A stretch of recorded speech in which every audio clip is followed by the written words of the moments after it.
Juntos mais uma vez para o nosso estudo em grupo das obras de André Luiz e Chico Xavier. Estamos lendo Obreiros da Vida Eterna. É o quarto livro da coleção, A Vida no Mundo Espiritual. Hoje vamos ler o capítulo 8, Treva e Sofrimento. Completa a comissão de serviço de que Zenóbia se fazia acompanhar, pusemos-nos em marcha, abeirando-nos do vale de treva e sofrimento. A sombra tornava-se de novo muito densa e não se conseguia divisar o recôncavo. Frases comovedoras, porém, subiam até nós. Dolorosos ais, blasfêmias, imprecações. Guardava a ideia de que vastíssimo agrupamento de infelizes se rebolcava no solo, embaixo. Os impropérios infundiam receio. Contudo, os gemidos ecoavam-me angustiosamente na alma.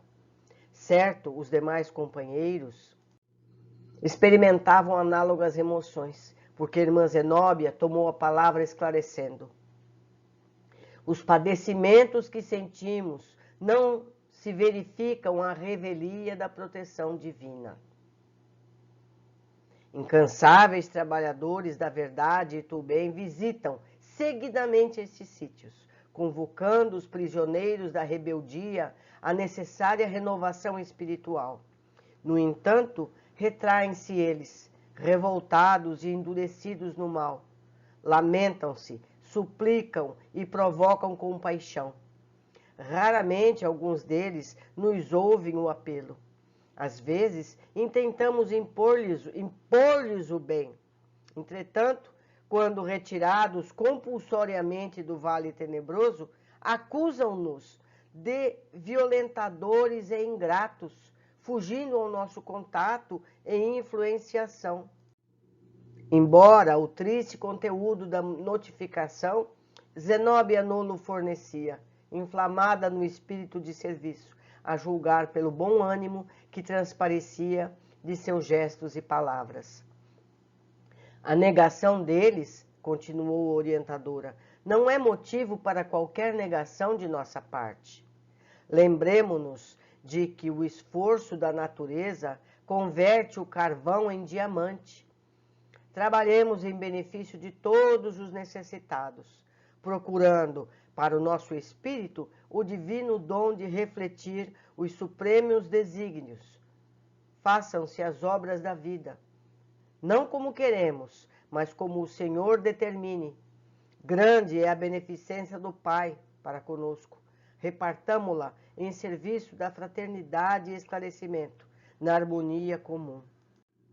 Em seguida, 10 cooperadores, obedecendo-lhe as ordens, acenderam focos de intensa luz. Contemplamos então, sensibilizados e surpresos, monstruoso quadro vivo. Vasta legião de sofredores cobria o fundo um pouco abaixo de nossos pés. A rampa que nos separava era tão íngreme, mais compacto e enorme lamaçal. Em face da claridade brusca, muitas vozes suplicavam socorro, em frases angustiosas que nos cortavam a alma. Outras, porém, faziam-se ouvir, diferentes, vociferavam blasfêmias, ironias, condenações.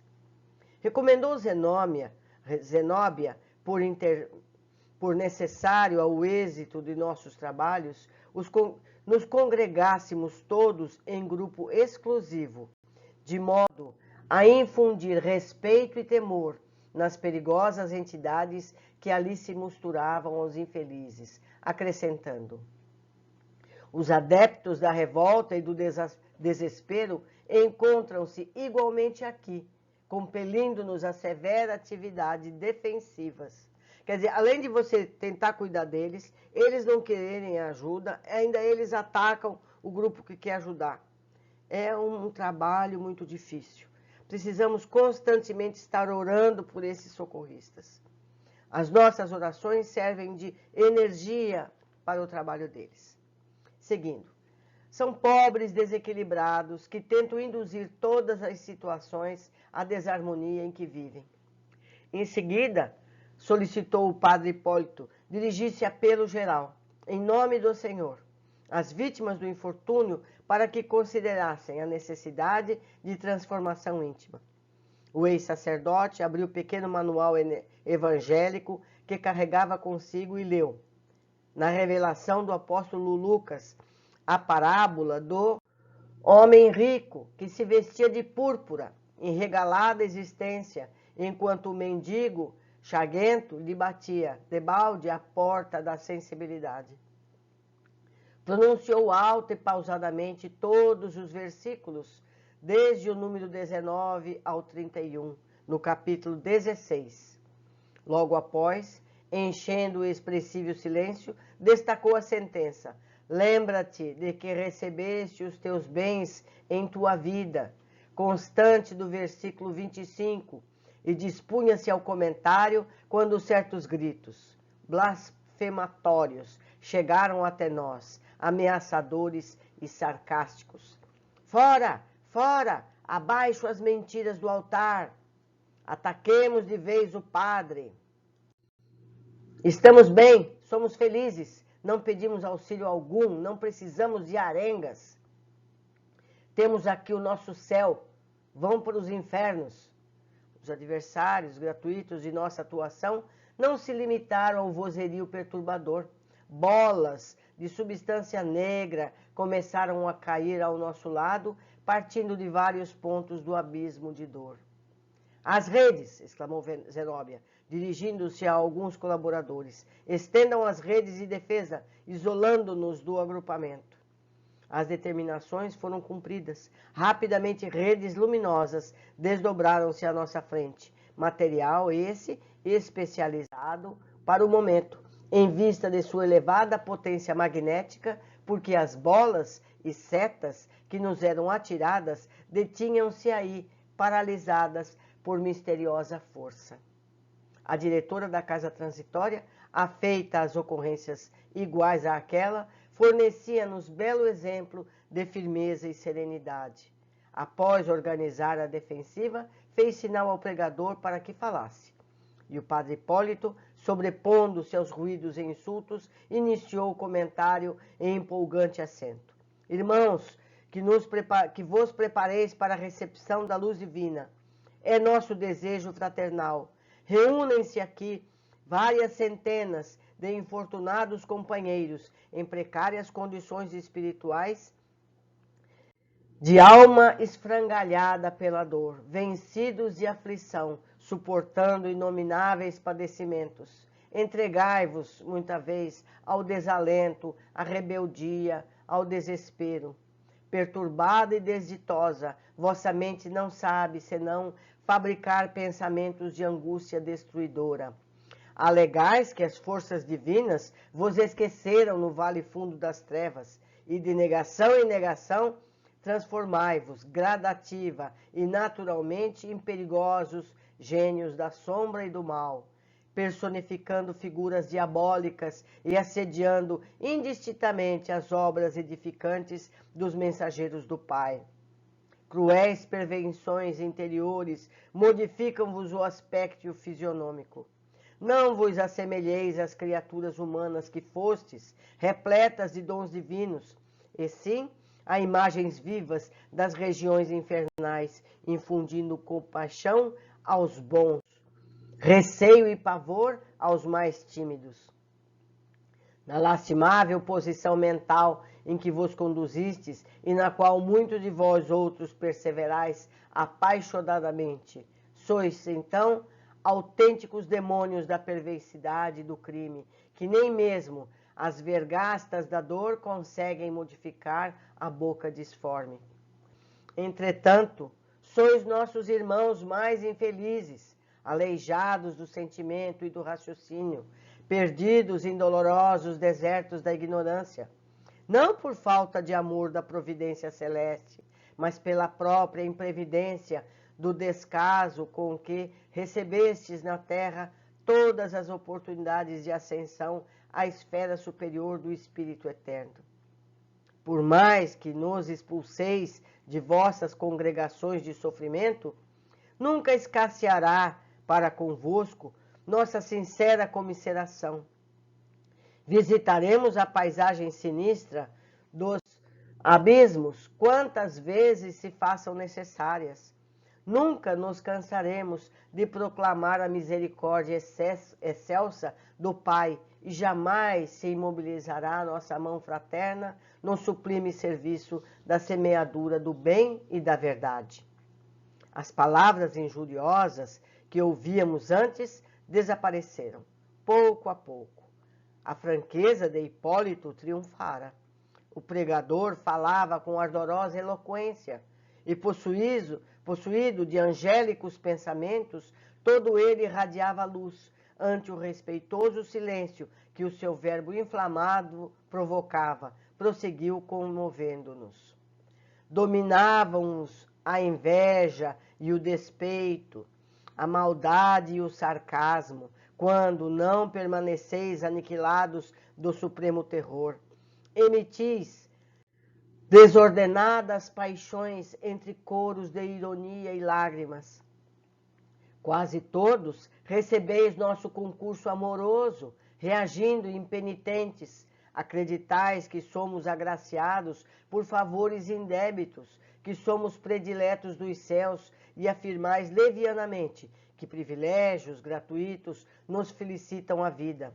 Ó, meus amigos, não vos falará, porventura, a inteligência da justiça indefectível que rege toda a vida? Somos também batalhadores da longa distância da última vitória sobre nós mesmos. Encontramo-nos igualmente no mesmo carreiro de redenção. Trabalhamos, lutamos, choramos e sofremos. Apenas diverge que, de algum modo, a nossa posição da vossa, porquanto nós outros, que vos dirigimos a palavra tranquila e fraterna, já iniciamos o luminoso aprendizado do reconhecimento a Deus, nosso Pai, todo poder, justiça e misericórdia, agradecendo ao Cristo, o divino intermediário, o ensejo de trabalho e realização no presente. Também sentimos saudades do lar terrestre e dos brandos elos afetivos que se movimentam agora, muito distantes, experimentando, como vos acontece, o vivo desejo de regressar ao passado, a fim de retificar os caminhos percorridos e quase sempre, debalde, procuramos aqueles que nos testemunharam amor com o fim de beijar-lhes as mãos e pedir-lhes esquecimento das nossas fraquezas. Possuímos, todavia, a felicidade de compreender a extensão de nossos débitos e pusemo-nos desde muito a caminho do futuro Redentor. Penetrando a interpretação direta da parábola, Hipólito modificou o tom de voz e prosseguiu. Qual de nós não terá sido, na crosta do mundo, aquele rico vestido de púrpura e linho finíssimo do ensinamento do mestre? Exibíamos a roupa vistosa e brilhante do eu egoístico, ferindo a observação de nossos semelhantes e vivendo o bendito ensejo de permanência nos círculos carnais, regalada e esplendidamente. Todos nós que nos associamos nessa paisagem de dor, tivemos em derredor mendigos de afeto e socorro espiritual, mostrando-nos em vão as chagas de suas necessidades. Chamavam-se eles familiares, parentes, companheiros de luta, irmãos remotos de humanidade. Eram filhos famintos de orientação, pais necessitados de carinho, viandantes do caminho evolutivo, sequioso de auxílio, que improficuamente se aproximavam de nós, implorando algo de reconforto e alegria. Em geral, lembrávamos-nos sempre tarde de suas feridas interiores, indiferentes ao menosprezo da oportunidade sublime que nos fora concedida para ministrar-lhes o bem. No justo instante a que se recolhiam do leito mortuário, multiplicávamos afetos e carícias, depois de haver gasto o tempo sagrado da vida humana entre a insensibilidade e a exigência. Desejavam os mais pobres que nós alguma coisa de migalhas de nosso permanente banquete de conhecimentos e facilidades. Frequentavam-nos a companhia, quais crianças necessitadas de iluminação e ternura, e os próprios cães se inclinavam para eles, tomados de natural simpatia.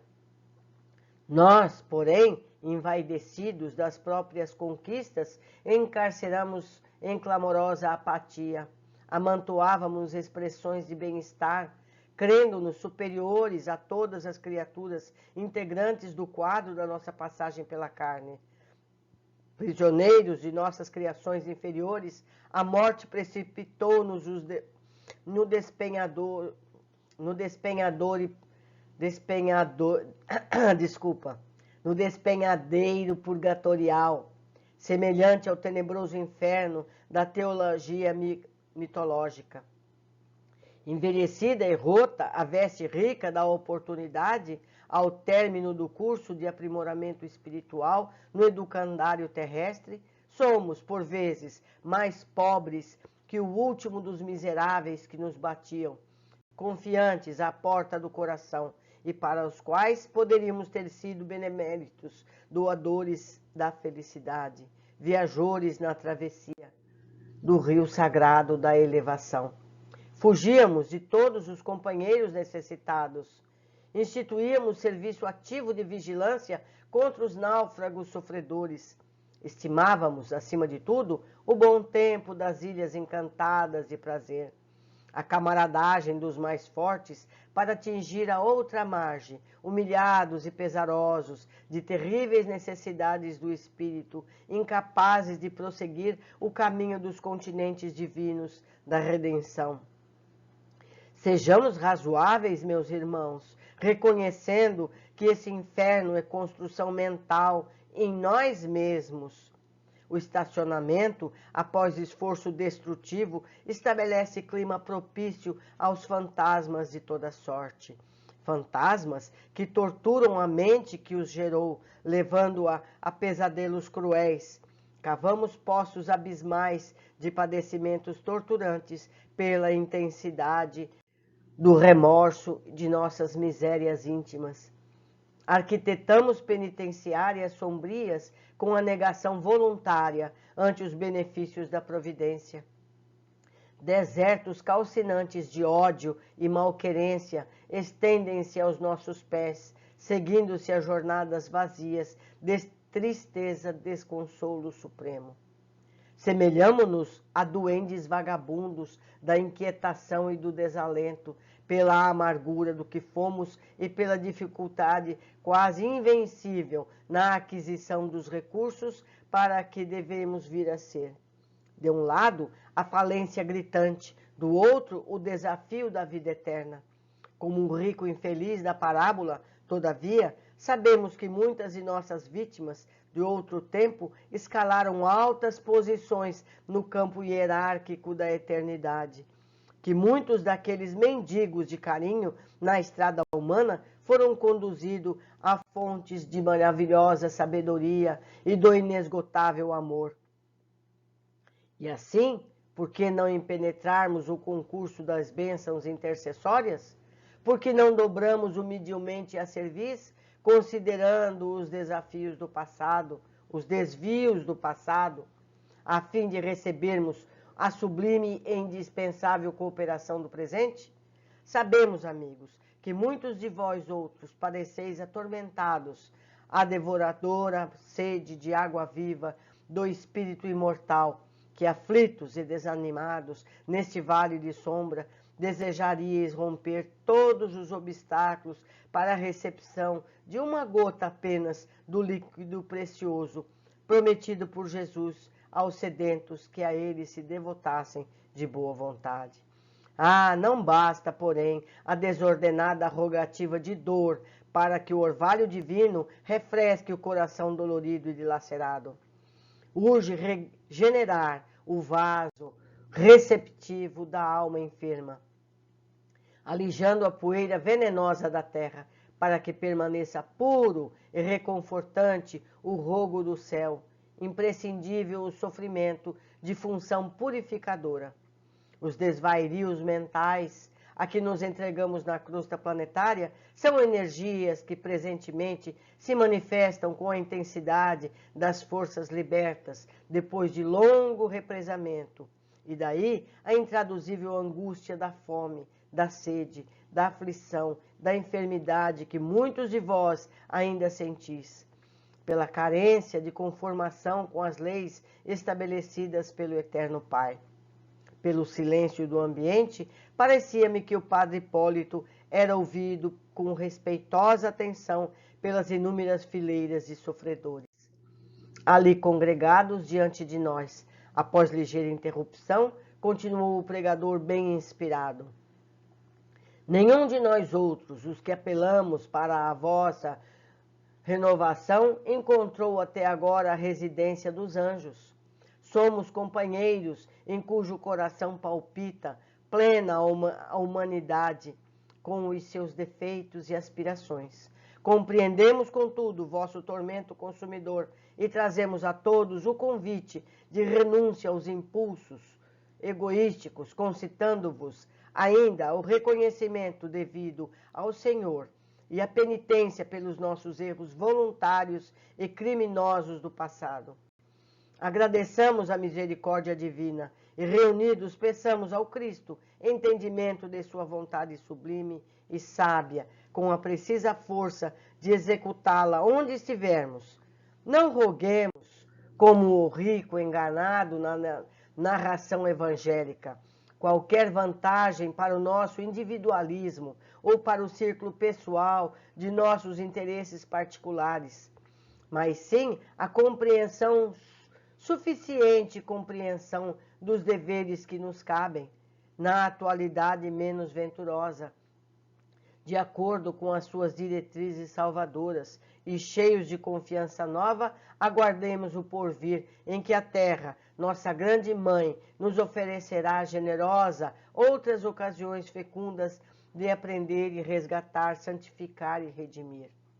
Nesse momento, o ex-sacerdote sustou por longos instantes a pregação, possibilitando-nos detido exame do quadro exterior.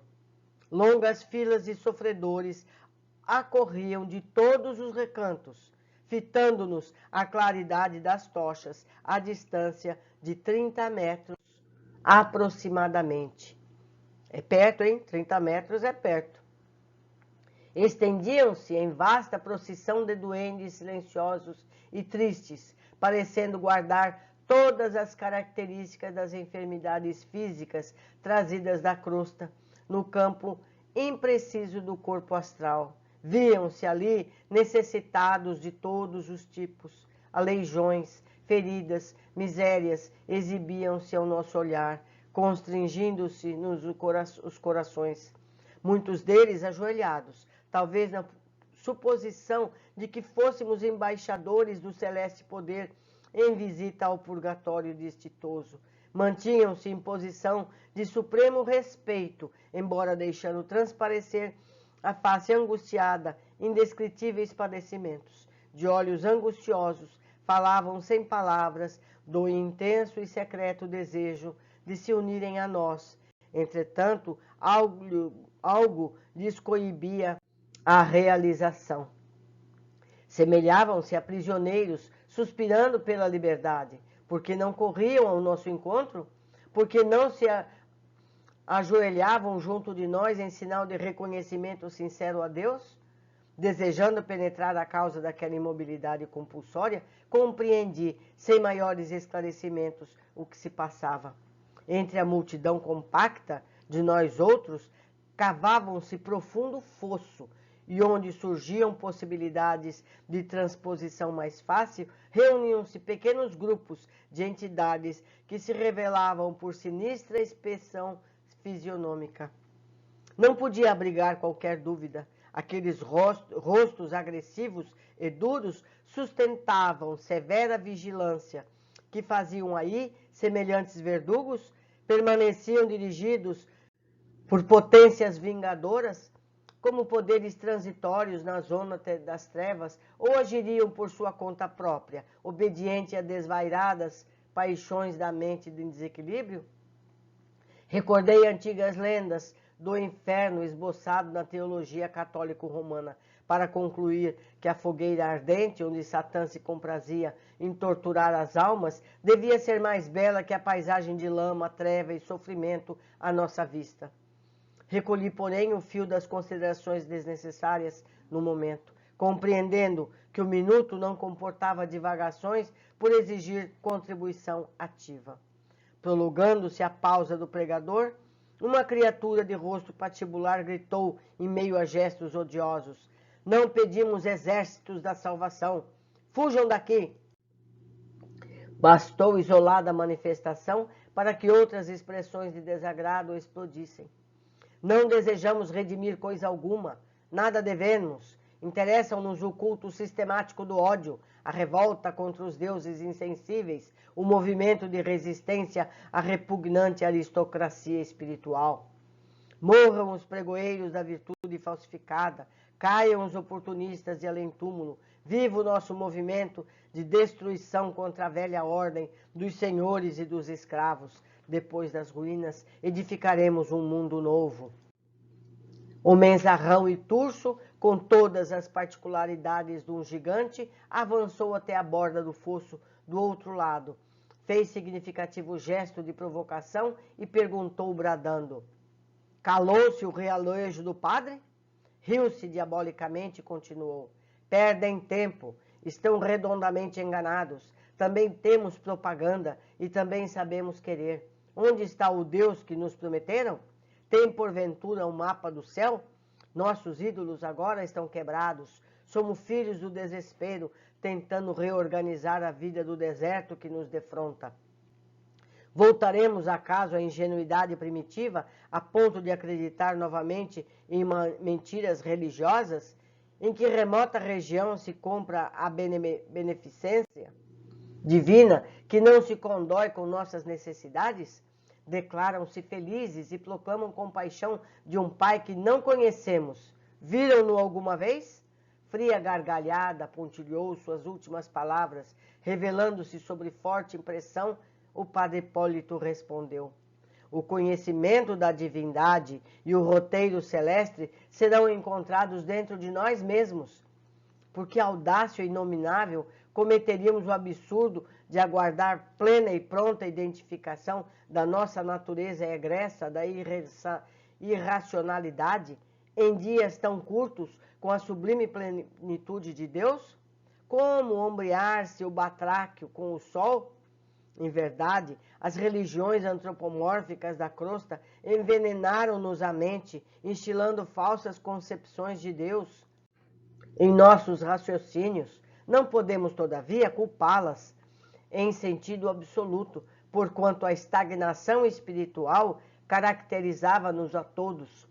Quando os discípulos se integrarem efetivamente de cérebro e coração renovado no Evangelho do Mestre, será impossível a negativa interferência sacerdotal.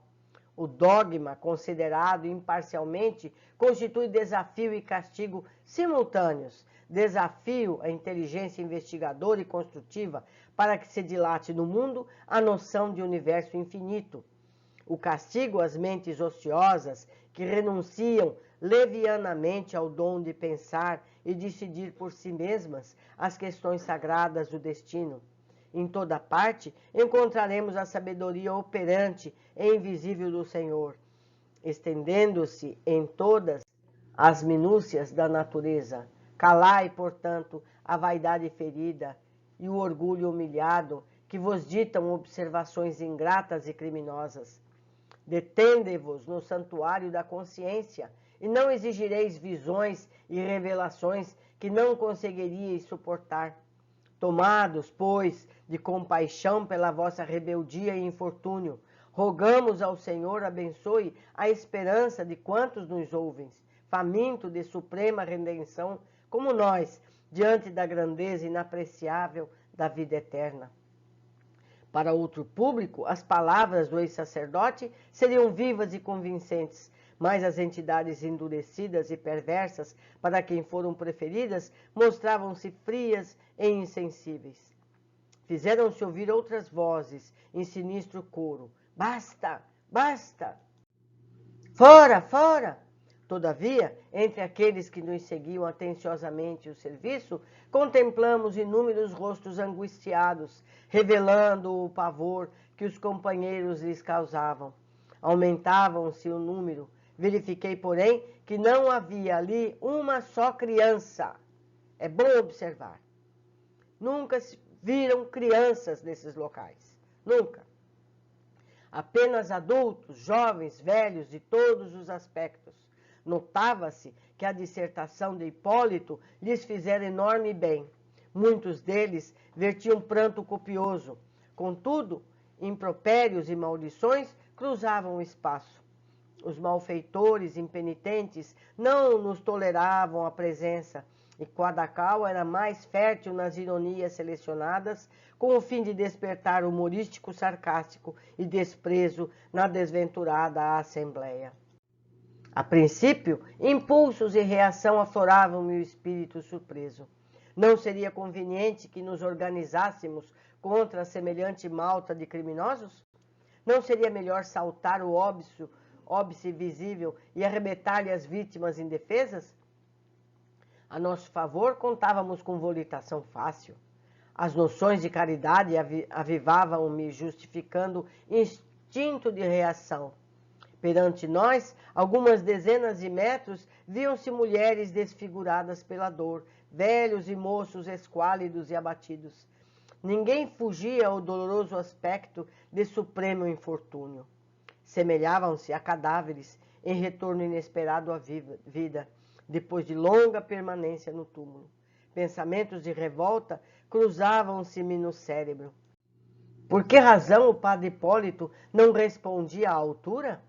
Por que não punir aqueles sicários da sombra, que denunciavam refinada cultura intelectual e vigorosa inteligência? Não supunha suficiente poder para a repressão necessária? O André ainda não entendeu o mistério da coisa, mas ele chega lá. Seguindo, o assistente Jerônimo, percebendo-me o perigoso estado d'alma, aproximou-se cautelosamente de mim e falou discreto. André, extingue a vibração de cólera injusta. Ninguém auxilia por intermédio da irritação pessoal.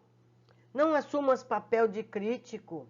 Permanecemos aqui na qualidade de irmãos mais velhos, no conhecimento divino, tentando socorro aos mais jovens, menos felizes que nós. Revistamo-nos de calma e paciência. Responder a insultos descabidos é perder valioso tempo na obra de confraternização ante o Eterno Pai. Hipólito não pode duelar verbalmente, nem a Zenóbia autorizaria qualquer violência a esses infortunados, sob pena de relegarmos ao esquecimento sublime a oportunidade de praticar o verdadeiro bem. Modifica a imensão mental para que não te falte a cooperação construtiva e guardemos a voz para não condenar, e sim informar e edificar cristamente. A gente não pode se igualar, não é? Reajustei o campo emotivo, rogando a Jesus me conferisse forças para olvidar o homem velho, que gritava dentro de mim, com a invocação do plano superior. Através de súplica, instantânea compreensão brotou-me na consciência. Em verdade, como interpretar investidas de criaturas já a si mesmas tão desventuradas? Antes de tudo, necessitavam de amparo e compaixão. Não haviam recebido ainda, como acontecera a nós outros, a bênção da fé viva, da conformação aos desígnios da lei eterna, do reconhecimento das próprias necessidades interiores por incapacidade espiritual. Blasfemavam e riam sarcásticas, desprezavam as dádivas da providência, injuriavam o mestre, esqueciam todas as considerações referentes à ordem divina e ao respeito humano. Quem éramos nós para convencê-las inapropriadamente? Se o próprio Senhor lhes tolerava, paciente e amigo, as palavras torpes, sem represálias individuais, não lhes bastaria a limitação lamentável a que se entregavam? no círculo estreito do sofrimento e acoimados pelo desespero, não ultrapassavam a esfera das sensações grosseiras e intentavam inutilmente combater o bem. Verdade é que doía vê-los oprimidos, míseras entidades que se ajoelhavam sob nosso olhar, implorando ajuda e libertação. Entretanto, razões ponderáveis existiriam, justificando a ligação entre algozes e vítimas, razões que me escapavam naturalmente na hora em curso, modificavam minhas apreciações do primeiro instante. Tomado de súbita piedade, notei que, ao serenarem as ironias dos maus e observando talvez que não transpunhamos o obstáculo em serviço de libertação, pintavam-se na fisionomia dos sofredores confessos a mais pungente ansiedade. Pobre velhinha que me pareceu desassombrada na fé, examinando os terríveis fatores circunstanciais, estendeu-nos os braços esqueléticos e, na sua antiga concepção religiosa, suplicou-nos: Santos mensageiros de Deus, nosso Pai, dignai-vos, retirando-nos do purgatório. Estamos torturados pelos fogos dos remorsos e pelos demônios que nos cercam. Por piedade, salvai-nos. Fortes soluços interceptavam-lhe a voz. Todavia, a venerável anciã continuou: nossas faltas, mal pagas na terra, uniram-nos aos espíritos perversos do abismo. Somos pecadores necessitados da purgação, mas não nos abandoneis à nossa própria sorte. Ajudai-nos, em nome de Jesus, por quem vos suplicamos a graça da salvação. Errei muito, é verdade. Entretanto, meu espírito arrependido implora proteção. Sei que não mereço o descaso do paraíso, mas emissários do céu. Vou ler novamente. Sei que não mereço o descanso do paraíso, mas, ó emissários dos céus, por quem sois, concedei-me recursos para resgatar minhas dívidas. Estou pronta, procurarei aqueles a quem ofendi durante a vida terrestre, a fim de humilhar-me e pedir perdão. De mãos postas, a fitar-nos angustiosamente, concluía: não me desampareis, não me desampareis. Mudou-se de algum modo o quadro. A valorosa pedinte encorajou os demais companheiros em infortúnio.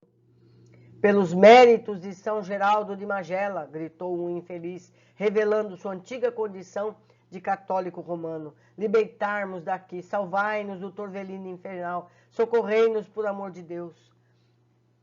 Destacando-se uma das outras, as súplicas proferidas evidenciavam a presença de adeptos de variados credos religiosos conhecidos na crosta.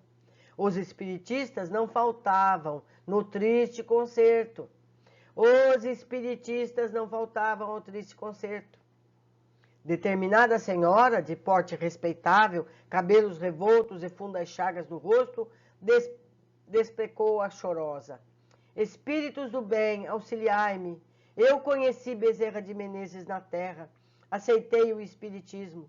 No entanto, ai de mim, minha crença não chegou a ser fé renovadora. Dedicava-me à consolação, mas fugia à responsabilidade. A morte atirou-me aqui, onde tenho sofrido bastante as consequências do meu relaxamento espiritual. Socorrei-me por Jesus. De todos os recantos soavam apelos comovedores. Jamais esquecerei a inflexão das palavras ouvidas. Jovens e velhos, homens e mulheres, em deploráveis condições prostrados a reduzida distância, respeitosos e confiantes em virtude das luzes que acendêramos dentro da noite triste. Imploravam o socorro divino, tratando-nos com extrema veneração, como se fôramos legítimos expoentes de santidade. Quando os rogos cresceram, partindo de tantas bocas, os verdugos empunhavam látegos sinistros, espalhando vergastas quase que indiscriminadamente. A maioria dos pobres, que se mantinham genuflexos, debandou em passos tão apressados quanto lhe eram possíveis, regressando aos ângulos sombrios do vale fundo. Alguns, porém, suportavam os golpes, heroicamente, prosseguindo de joelhos a contemplar-nos ansiosos. Indicando-nos sarcástico, certo perseguidor vociferou estentoricamente. Estão vendo? São benfeitores de gravata. Não se atiram à luta em favor de ninguém. Ensinam com lábios, mas no fundo são mensageiros do inferno, insensíveis e duros, como estátuas de pedra. Nenhum deles ousa atravessar a barreira para prestar-vos assistência e socorro. Seguiram-se gargalhadas tão escarnecedoras que todo o meu sentimento repulsa humana aflorou de súbito. Onde estava que não reprimia o provocador? Por que não puni-lo devidamente? Abeirava-me em pleno desequilíbrio mental, quando a irmã Zenóbia, temendo talvez pela nossa reação, se voltou tranquila e recomendou: amigos, conservemo-nos com calma, para que o trabalho eficiente. Ninguém se conserva neste abismo de dor, sem razão de ser. É possivelmente convicta a necessidade de argumentação mais firme para devolvermos, acrescentou. Que seria do cristianismo de Jesus abandonasse o madeiro do testemunho no meio do caminho, a fim de entrar em pugilato com a multidão? Não é? Permanecemos aqui em tarefa consoladora e educativa. Não nos esqueçamos, o serviço de punição dos culpados virá de mais alto. A referência despertou-nos de pronto para o caráter elevado da investidura. As almas efetivamente superiores possuem o dom de proteger-nos o espírito de zonas sagradas da vida, reintegrando-nos na corrente inspiracional das forças divinas que sustentam o universo.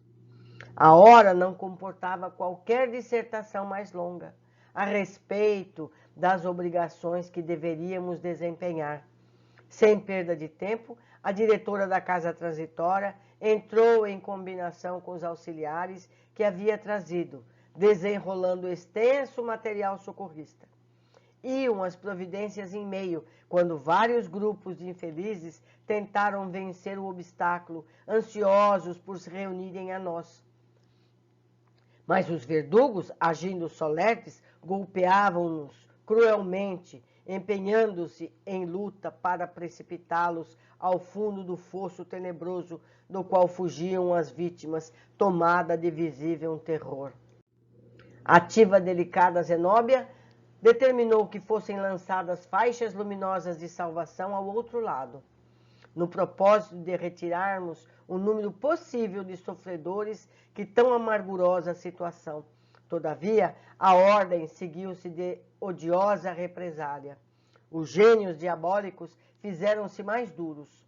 Acorreram míseras almas aos magotes, buscando agarrar-se às extremidades resplandecentes, descidas na margem oposta, como bordos de acolhedora ponte de luz. No entanto, multiplicavam-se golpes e pancadas. Entidades perversas, em grande número, continham os aflitos prisioneiros, impedindo-lhes o salvamento, com manifesto recrudescimento de maldade. Nosso esforço persistiu por longos minutos, a fim dos quais, observando que redundavam inúteis, apenas favorecendo a dilatação da agressividade dos algozes. A irmã Zenóbia, mantendo-se com grande serenidade, determinou fosse recolhido o material utilizado para os trabalhos de salvação. As rogativas chorosas das vítimas casavam-se às frases injuriosas dos verdugos, confrangendo-nos o coração.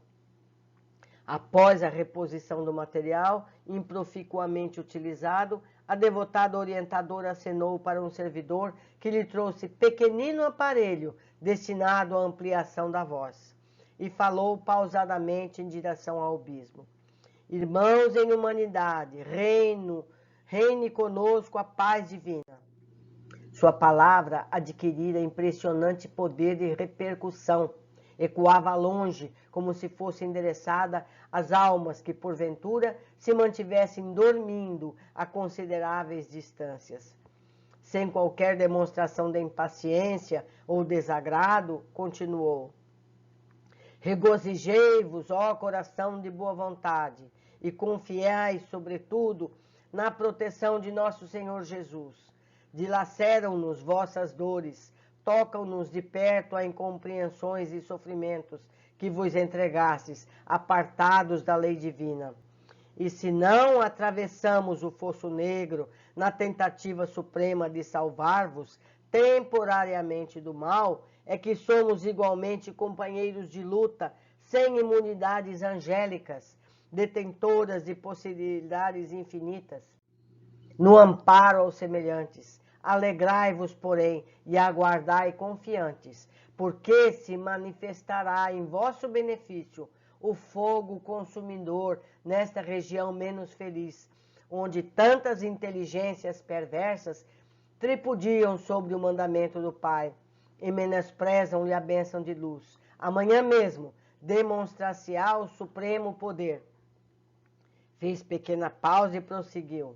Faz mais de um lustro são 5 anos, faz mais de um lustro que a casa transitória de Fabiano persevera nestas zonas de treva e sofrimento, convocando almas perdidas ao aproveitamento da bendita oportunidade de recomeço através do trabalho dignificador em cujas bênçãos há sempre recursos de apagar as manchas do pretérito, regenerando os caminhos do porvir.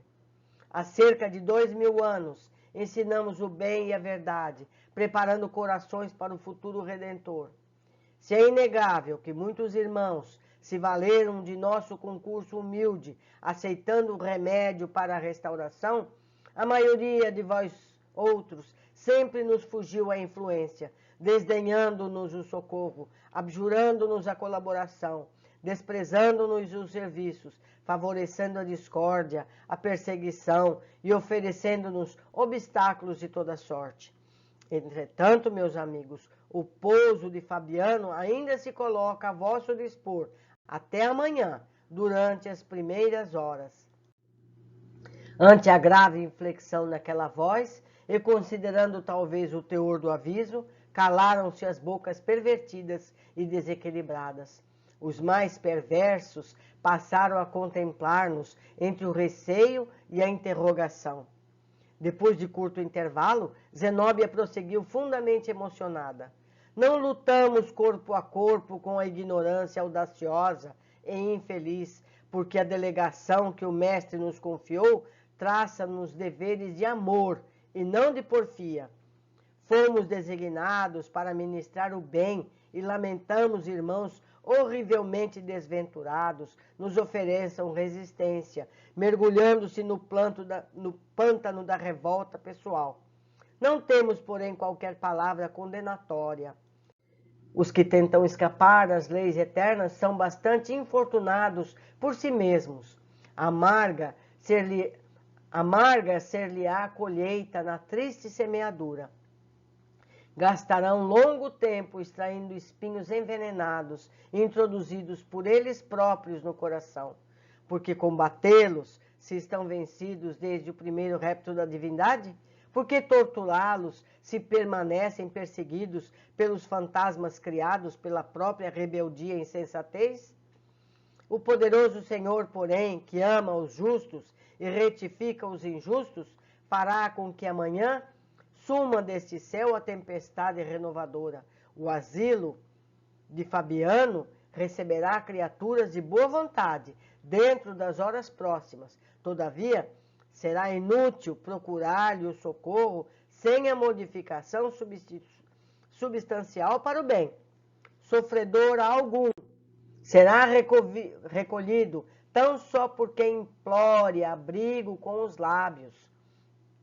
Nossa casa de paz cristã é igualmente templo de trabalho cristão, e a hipocrisia não lhe pode alterar o ministério santificador.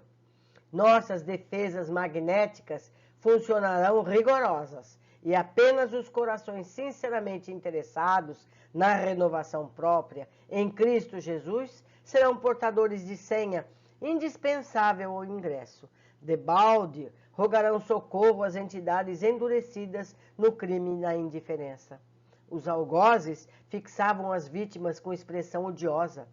A irmã Zenóbia, contudo, prosseguiu intrépida, dirigindo-se especialmente aos infortunados. Suportai os verdugos cruéis por mais algumas horas, e valei-vos da oração, para que não vos faltem energias interiores. Não temos necessidade da luta corporal, nem da defensiva destruidora, e sim da resistência que o Divino Mestre exemplificou. Tolerai os inimigos gratuitos do bem, desesperados e infelizes, que nos perseguem e maltratam, orando por eles, porque o poder renovador se manifestará, convidando por intermédio do sofrimento a que se arrependam e se convertam. Em seguida, expressando otimismo e felicidade nos olhos lúcidos, a orientadora ergueu comovente súplica pelos habitantes do abismo, a qual acompanhamos com lágrimas de emoção. Semblantes angustiados seguiam-nos atentos na outra margem, enquanto os impenitentes, adversários da luz, guardavam silêncio. Entre mentes, os encarcerados na dor continuavam implorando auxílio, mas atendendo às determinações da irmã Zenóbia, apagamos as luzes, pondo-nos de volta. De outras vezes, ao término dos incidentes que me surpreendiam, eu conservava uma imensidade de indagações no cérebro, ágil e curioso. Agora, todavia, regressava tristemente. A extensão da luta compungia-me o ser. Os padecimentos da ignorância, de fato, não tinham limites, e todo o abuso do livre-arbítrio individual encontrava punição espontânea nas leis universais. Certo, em diferentes lugares, outros abismos com aqueles estariam repletos de vítimas e verdugos. Também eu guardava no vaso do coração todos os reensaivos das vicissitudes humanas. Também eu sofrera muito e havia feito sofrer. Reminiscências vigorosas da existência carnal jaziam vítimas em mim.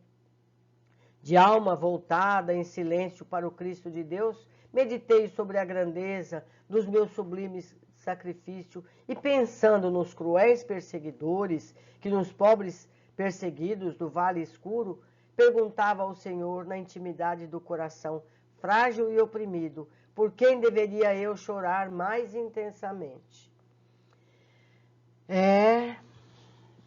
Aprendemos bastante, mas precisamos rever todos esses passos e tornar mais detalhes a tudo. Vamos ver as observações que temos. Primeiro, os padecimentos que sentimos não se verificam à revelia da proteção divina. Zenóbia esclarece que os infelizes que gemem e clamam nas furnas abismais têm proteção constante. Porém, aqueles que lá estão são rebeldes ao atendimento. Muitas vezes, quando retirados dali compulsoriamente, acabam acusando os benfeitores de serem violadores dos direitos deles. Zenóbia conclui que devemos esperar que estejam prontos a atender na hora certa. Portanto, o amadurecimento deve ser tarefa individual. Quando entenderem o caminho do amor e do perdão, sairão da situação em que estão. Nós também. Nós, com nossos problemas, com nossas dificuldades, temos que sair por nossos esforços. Nós podemos pedir forças e nada mais. 2. Vasta legião de sofredores cobria o fundo, um pouco abaixo de nossos pés. Acendem poderosa luz e podem ver a imensidão que ali estava.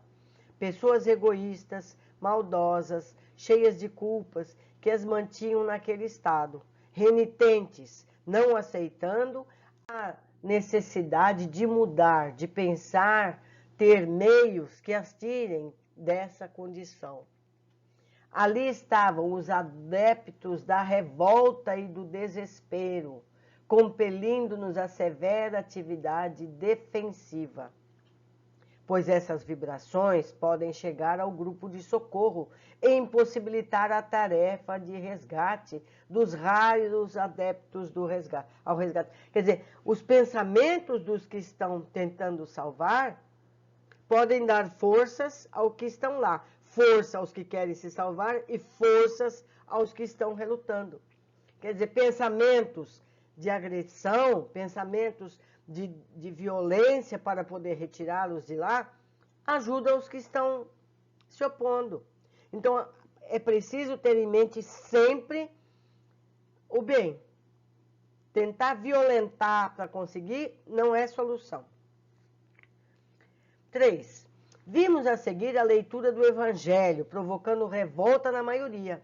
Ainda não entenderam que somente o bem pode o levar ao bem.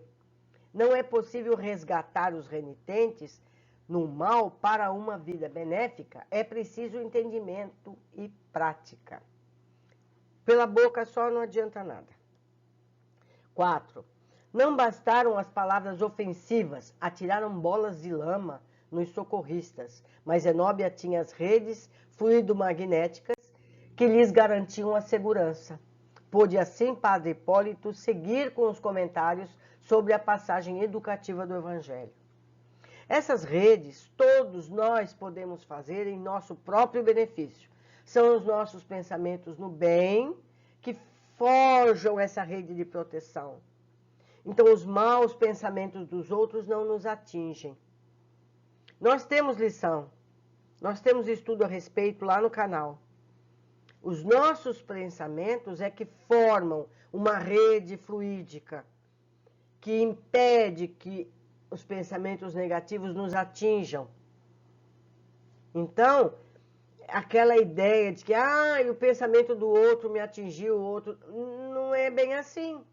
Nós permitimos essas invasões devido aos nossos pensamentos também negativos. É dificílimo, mas é treino. Temos que nos manter no pensamento firme. Explicou Hipólito aos que consideravam terem sido esquecidos pela divindade, mas recusavam o socorro quando este chegava mostrando a face do bem. De negação em negação, transformai-vos gradativa e naturalmente em perigosos gênios da sombra e do mal. Modificam-vos o aspecto fisionômico. Lembro que sempre que as letras estão em amarelo, são cópia do texto original. Sem perceber, podemos nos prejudicar se nos deixamos levar por revoltas infundadas. Muitos de nossos problemas resultam em atitudes que nós temos. Esses pensamentos gerados por tendências negativas podem mudam até a aparência, transformando faces humanas em figuras horríveis. 6. Bem explica Hipólito. Entretanto, sois nossos irmãos mais infelizes, aleijados do sentimento e do raciocínio, perdidos em dolorosos desertos da ignorância, não por falta de amor da providência celeste, mas pela própria imprevidência, no descaso com que recebeste na terra todas as oportunidades de ascensão à esfera superior do Espírito Eterno. Que nos sirva de alerta para não cairmos nessa situação. Estamos aproveitando as lições recebidas ou apenas seguindo nossos hábitos egoístas? Nós estamos só lendo e dizendo, ai que lindo, ou nós estamos trabalhando para mudarmos a nossa forma de ser? Fica o alerta, para nós todos. 7. Hipólito se refere às nossas vidas anteriores, que fomos ricos, egoístas e deixamos de lado os que poderíamos ter ajudado. Não é? Vamos ser bem honestos. Chamavam-se eles familiares, parentes, companheiros de luta, irmãos remotos da humanidade. Será que nós atendemos todas as pessoas que estão à nossa volta? Não estou falando só de dinheiro, não. Será que aquele que chega chorando por um motivo moral, tem as nossas palavras, nosso apoio, nosso consolo. Que cada um faça a sua mentalização a respeito dos nossos passados.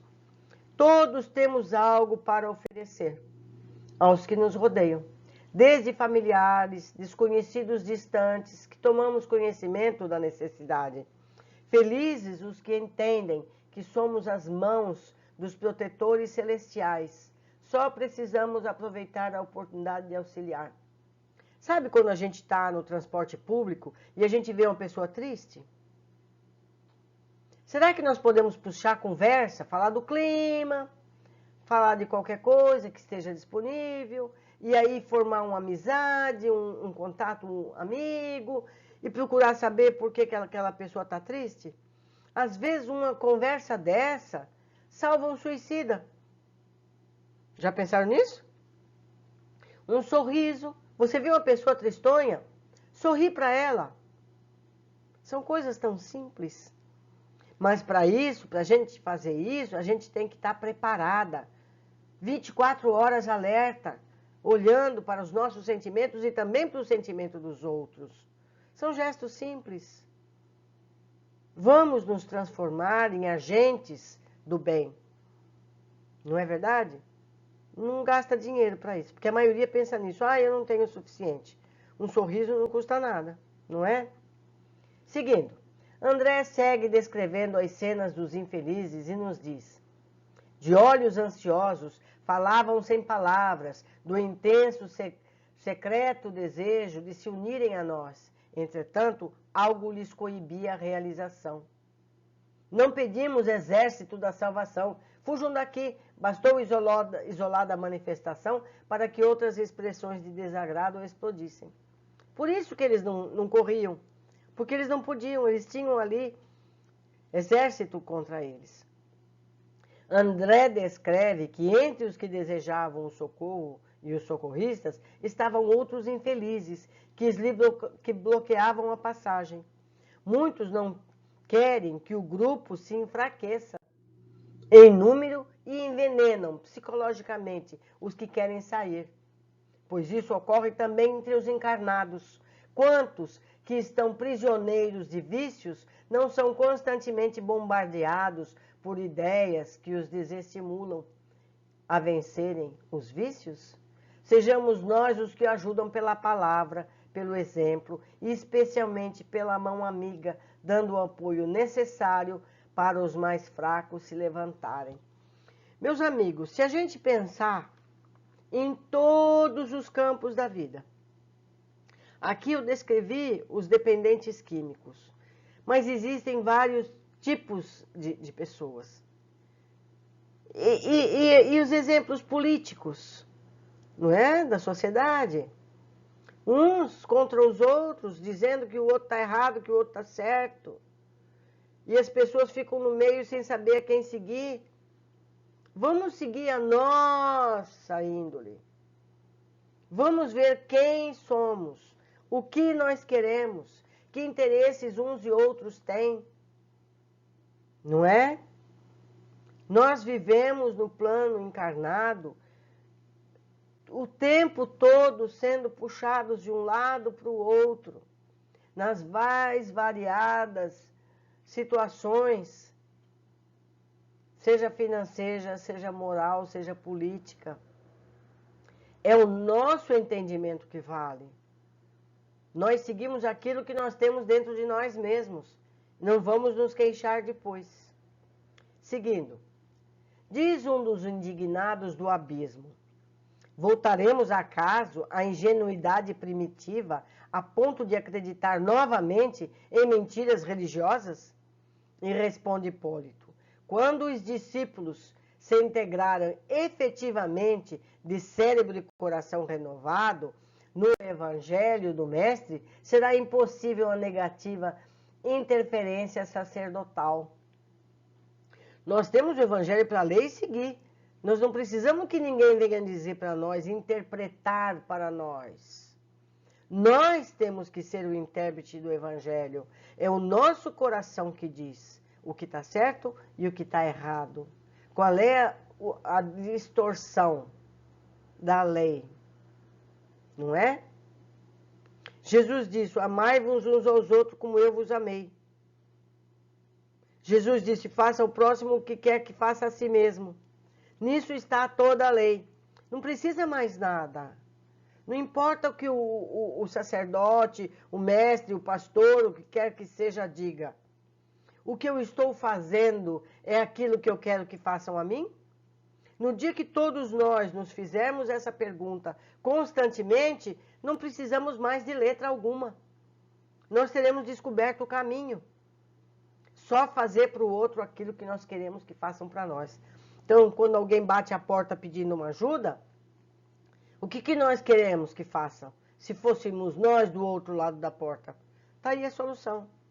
Quando a gente chega chorando porque teve um engano, uma coisa qualquer, nós queremos ser rechaçados ou nós queremos que alguém nos abrace e nos ajude a sair do problema?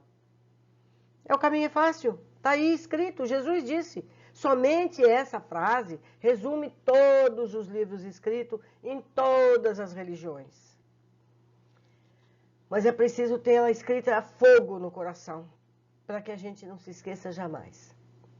Seguinte, o infeliz acima, que a gente tinha acabado de ler, se refere a ter sido enganado pelas religiões, que de alguma forma é verdade. As religiões, sem conhecimento da espiritualidade, prometem absurdos, vendem o céu como mercadoria e dizem que basta crer para ter um lugar no paraíso.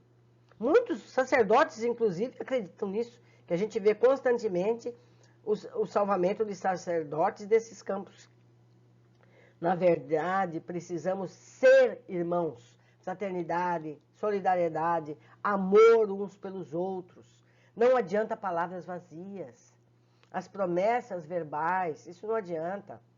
É preciso ter o evangelho no coração, na prática diária, menos palavras e mais ações. Nós vimos, até o André queria partir ali, pegar o homem lá, o que queria prender as pessoas, pegar e obrigar ele na marra. Não é assim, não é assim.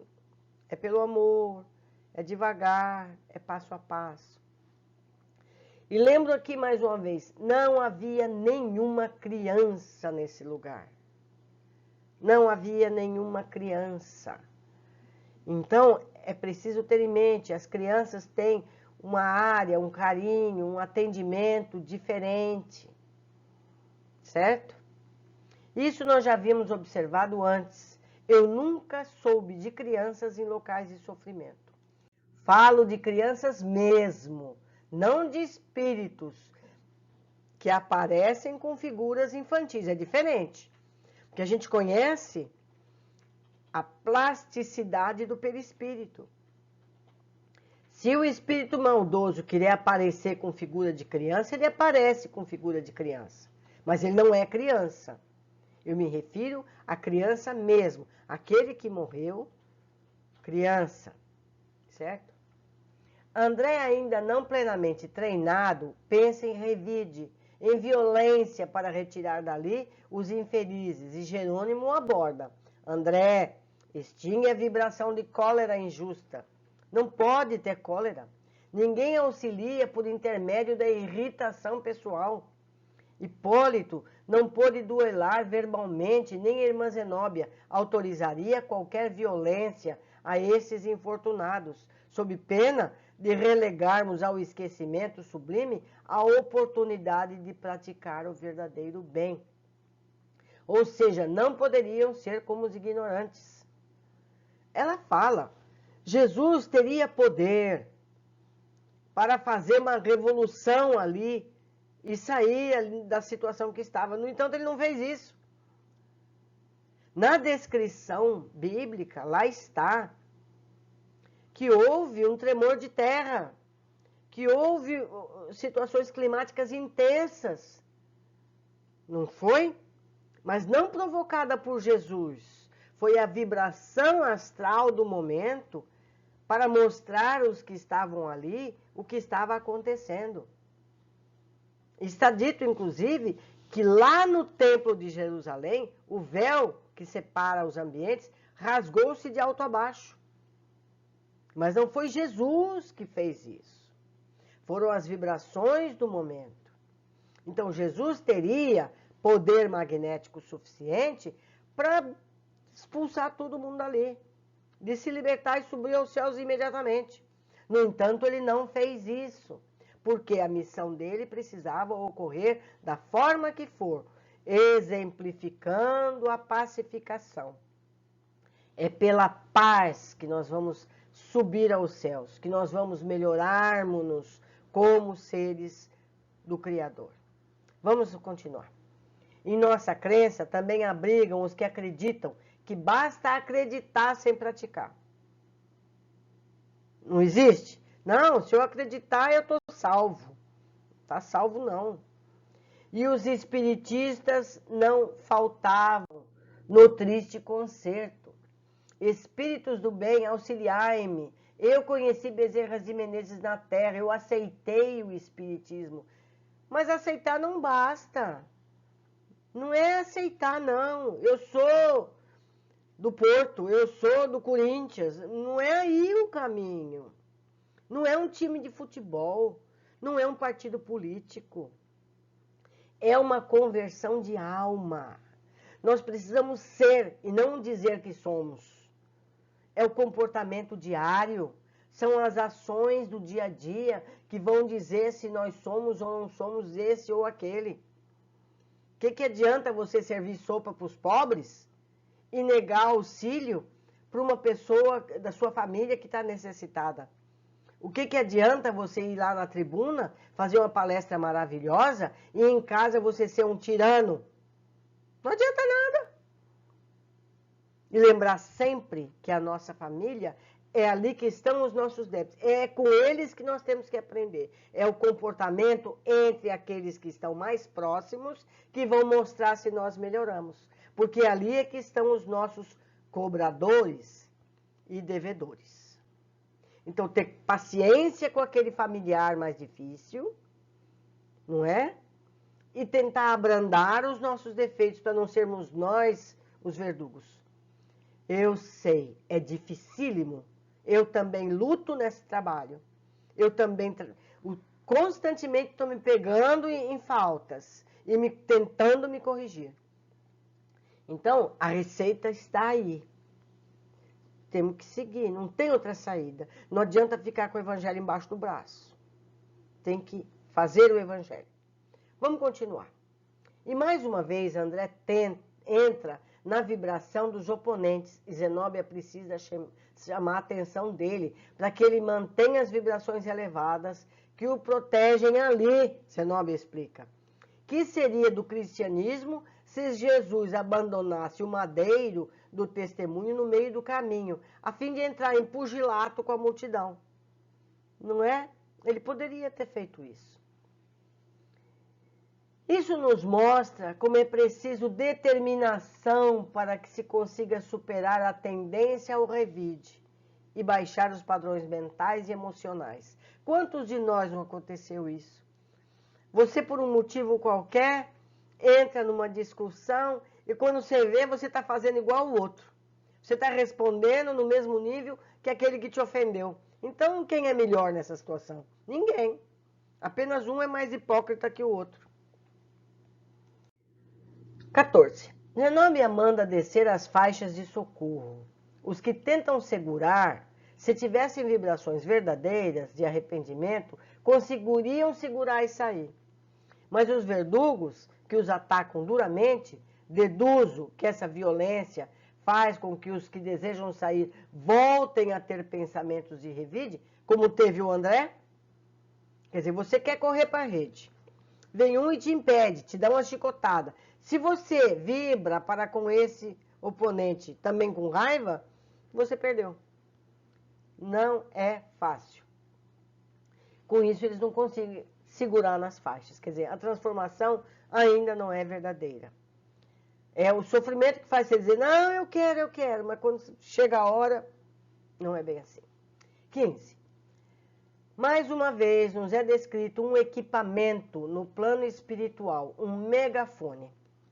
Pequenino aparelho destinado à ampliação da voz. sua palavra adquirira impressionante poder de repercussão. Ecoava longe, como se fosse endereçada às almas que, porventura, se mantivessem dormindo a considerável distância. Quer dizer, o plano espiritual tem o poder magnético que pode usar, mas muitas vezes isso não basta, então requer um equipamento. Lá existe equipamento, então existe uma fábrica, entre aspas, de equipamento. Isso é feito, certo? São equipamentos que requer tecnologia. Então, o mundo espiritual, até certo ponto, é material, não aos nossos olhos, aos olhos deles. 16. Quando acusados e não entrarem no fosso para resgatar os infelizes, Zenóbia se mostra pequena, sem poderes angélicos, e com isso faz-se solidária com os que sofrem. Não é? Ela não é aquilo que eles imaginam. Se não atravessamos o fosso negro, é que somos igualmente companheiros de luta, sem imunidade angélica, detentoras de possibilidades limitadas no amparo aos semelhantes. Certo? Quer dizer, eu sou como vocês, apenas já entendi que não é desse lado que eu tenho que ficar. Eu tenho que trabalhar no bem. E em seguida ela fala sobre o que chega no dia seguinte. Porque se manifestará em vosso benefício o fogo consumidor, nessa região menos feliz, onde tantas inteligências perversas tripudiam sobre os mandamentos da lei.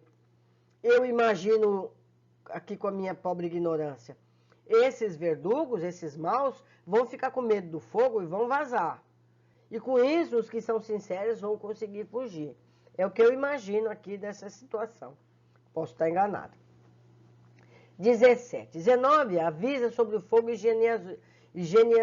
higienizador.